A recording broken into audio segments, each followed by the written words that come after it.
Oh, hello there. Today, we're going to be looking at the past, present, and future of mental health disorders.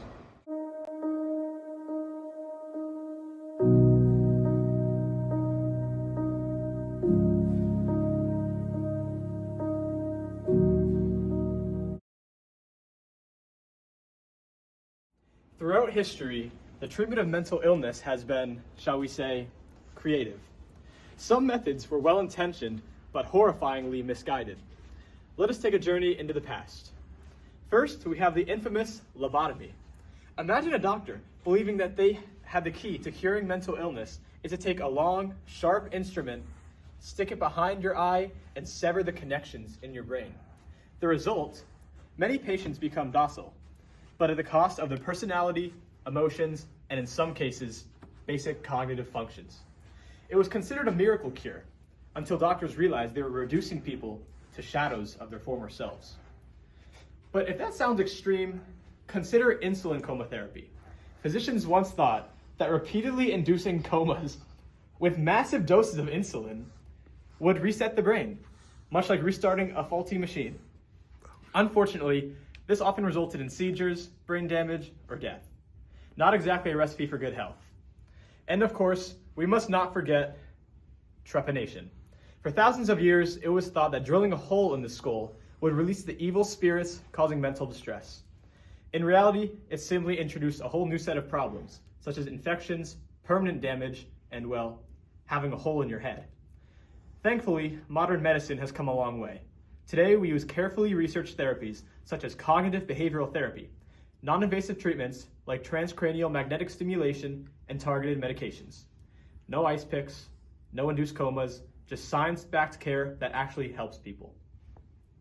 So the next time you feel stressed, be grateful that your doctor is not reaching for a drill or an ice pick, or worse, a knife. Allow me to demonstrate.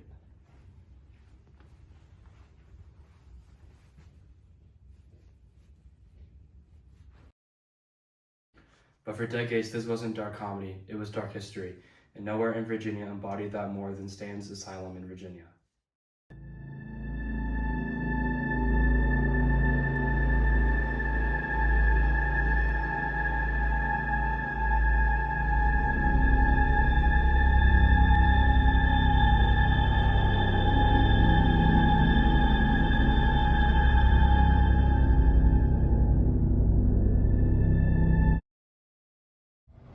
While we were waiting outside, a man named Vince approached us.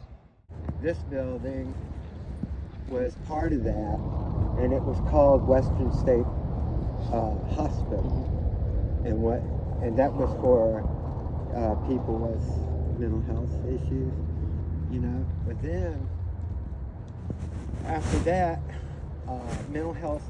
Western State Hospital closed, and they turned it into, back then, they turned it into a tuberculosis asylum because there was no cure for tuberculosis. So for many years, that's what it was.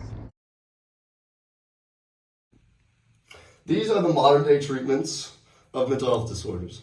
First off, we have pharmacological. This is the study of how drugs interact with biological systems to produce therapeutic or harmful effects. Non-invasive therapies like transcranial magnetic stimulation, TMS, and virtual reality, VR therapy, are treatments that stimulate or interact with the brain and body without surgery or penetrating the skin. Surgical therapies like deep brain stimulation involve implanting devices or electrodes into the body to directly modulate neural activity for treating conditions like Parkinson's disease and depression.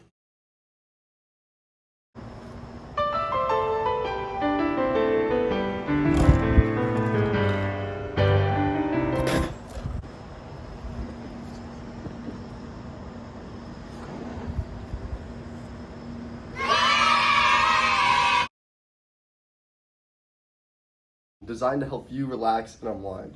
Find a comfortable seated position, and now take a deep breath in and out. Let your body begin to relax with each breath. Now, imagine yourself standing in a calm, peaceful garden. Feel the warmth of the sun and hear the soft rustle of the leaves in the breeze. With each step you take, feel more relaxed and at ease.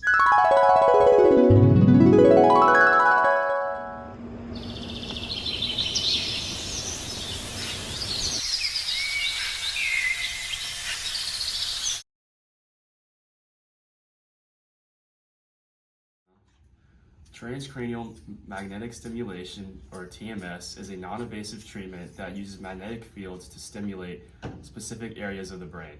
A device with electromagnetic coils is placed on the scalp, and wires connect to the device, which generates pulses of magnetic energy that affect neutral activity. TMS is commonly used to treat mood disorders like depression by enhancing brain function in areas that regulate mood, and is also explored for other conditions like anxiety or PTSD. But what's next? Where is mental health treatment going in the future?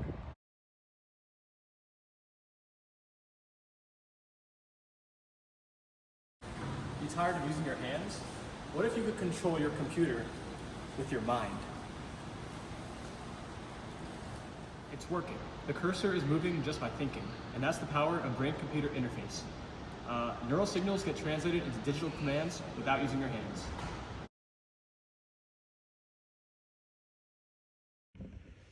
Today we're diving into the real footage behind Neuralink, the brain-computer interface company founded by Elon Musk, which once seemed like a science fiction is now becoming a scientific reality. In this footage, we see a tiny chip, about the size of a coin, being implanted into the brain. This chip is connected to ultrafine wires thinner than human hair, which are carefully inserted into specific regions of the brain. These wires act like tiny sensors, picking up electrical signals from neurons firing.